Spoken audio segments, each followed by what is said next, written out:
Welcome to four sides TV. నా పేరు రేవతి. ఇటీవల కాలంలో అడవిలో వరుస తుపాకుల మోత మోగుతోంది. మావోయిస్టు కీలక నేతలను ఒక్కొక్కరిని భద్రతా దళాలు ఏరివేస్తున్నాయి. ఆపరేషన్ ఖగార్ ఏ టైంలో స్టార్ట్ చేశారో కానీ గతంలో ఎన్నడూ లేని విధంగా మావోలు పెద్ద సంఖ్యలో మరణిస్తున్నారు. వరుస ఎన్కౌంటర్స్ కారణంగా మావోయిస్టు పార్టీకి కోలుకోలేని దెబ్బ తగులుతోంది. ముప్పేట నిర్బంధం దాడులతో ఆ పార్టీ కకలావికలమవుతోంది. గెరిల్లా ఆపరేషన్లలో దిట్టగా పేరొందిన హిడ్మా మారేడుమిల్లి ఎన్కౌంటర్లో చనిపోవడంతో మావోయిస్టు పార్టీకి కోలుకోలేని దెబ్బగా మారింది. 2025 సంవత్సరంలో మావోయిస్టు అగ్రనేతలు ఒక్కొక్కరు తనువు చాలుస్తున్నారు. జనవరి నుంచి ఛత్తీస్గఢ్, ఏపీ, తెలంగాణ, ఒడిశా రాష్ట్రాల్లో జరిగిన ఎన్కౌంటర్లలో నంబాల కేశవరావు అలియాస్ బసవరాజ్ సహా అనేక మంది కేంద్ర కమిటీ సభ్యులను మావోయిస్టు పార్టీ కోల్పోయింది. మెయిన్ లీడర్స్ ను కోల్పోవడం ఆ పార్టీ మనుగడనే ప్రశ్నార్థకంగా మార్చేసింది. వరుస ఎన్కౌంటర్స్ తో కేంద్ర కమిటీలో చివరికి మిగిలింది 8 మందే అన్నట్లు తెలుస్తోంది. వీరిలో 6 తెలుగు రాష్ట్రాలకు చెందిన వారు ఉన్నట్టు పోలీసు వర్గాల సమాచారం. మావోయిస్టులకు ఈ ఏడాది పీడకలగానే మిగిల్చిందని చెప్పొచ్చు. వరుసగా నేతలను కోల్పోవడం అనేది కోలుకోలేని దెబ్బతీసింది.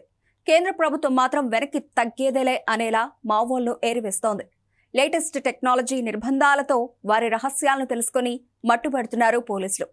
మరోవైపు లొంగిపోవాలని డెడ్ లైన్ విధించినా మావోలు వినిపించుకోవడం లేదు. పోలీసులతో తాడో పేడో తేల్చుకునేందుకు పోటీ పడుతున్నారు, ప్రాణాలు కోల్పోతున్నారు. ఇక ఈ ఏడాది అనేక మంది అగ్రనేతలను కోల్పోవాల్సి వచ్చింది మావోయిస్టు పార్టీ. అనేక సార్లు పోలీసుల కళ్లుగప్పి తప్పించుకున్న నేతలందరూ నేల కొరిగిపోయారు. వ్యూహాలు రచించడంలో దిట్ట, గెరిల్లా ఆపరేషన్ సక్సెస్ గా నిర్వహించే అగ్రనేతలు కనిపించకుండా పోతున్నారు. పోలీసుల తుపాకులకు బలైపోతున్నారు. ఈ ఏడాది జనవరి 21న కేంద్ర కమిటీ సభ్యుడు రామచంద్రారెడ్డి ప్రతాప్ రెడ్డి అలియాస్ చలపతి ఛత్తీస్గఢ్, ఒడిశా సరిహద్దులోని గరియాబంద్ ప్రాంతంలో జరిగిన ఎదురుకాల్పుల్లో మృతి చెందారు.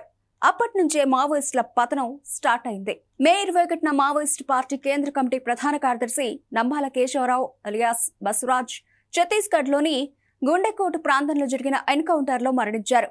జూన్ 5న ఛత్తీస్గఢ్ రాష్ట్రం బీజాపూర్ జిల్లాలోని నేషనల్ పార్క్ ఏరియాలో జరిగిన ఎన్కౌంటర్లో కేంద్ర కమిటీ సభ్యుడు తెంటు లక్ష్మీనరసింహాచలం అలియాస్ సుధాకర్ చనిపోయాడు.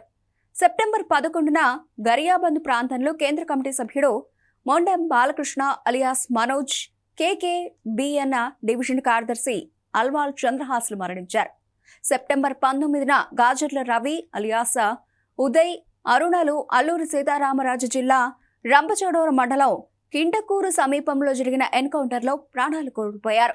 కేంద్ర కమిటీ సభ్యులు కట్టా రామచంద్రారెడ్డి, కడారి సత్యనారాయణ రెడ్డిలు ఛత్తీస్గఢ్లోని నారాయణపూర్ జిల్లాలో సెప్టెంబర్ 22న జరిగిన ఎన్కౌంటర్లో మృతి చెందారు.